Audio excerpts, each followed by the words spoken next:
Pangulong Aquino ang kahalagahan ng Disbursement Acceleration Program o DAP.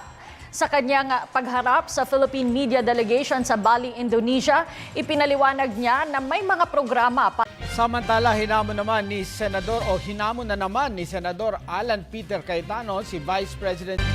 Samantala, ipinaliwanag ngayon ng mga opisyal ng DOLE at CHED ang joint guidelines kaugnay ng pagpapatupad ng labor and management component. Samantala, may pisong dagdag ang pinatupad ng mga kumpanya ng langis sa presyo ng produkto. DepEd Cordillera is all set for this year's Brigada Escuela. The full story.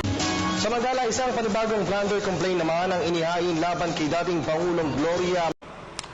Samantala, mas pinaigting ng Philippine National Police ang kanilang pagbabantay para sa darating na halaga. The Department of Budget and Management has released 1.59 billion pesos to the MMDA for the rehabilitation. And President Aquino joined other APEC leaders in a welcome dinner hosted. Samantala, ang inaugurasyon ni Vice President-elect Leni Robredo magiging simple lamang umano.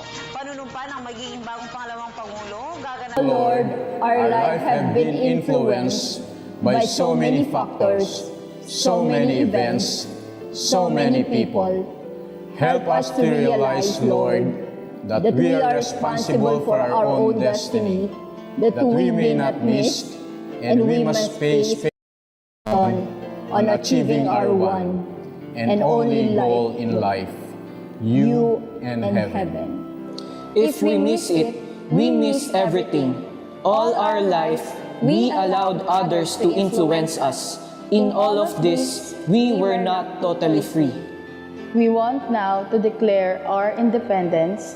We want to exercise our right to choose you, but we need your grace to do it. We need your mercy for it. Oh Lord, you did it. You finished your suffering on the cross. Faithful in life, faithful in death.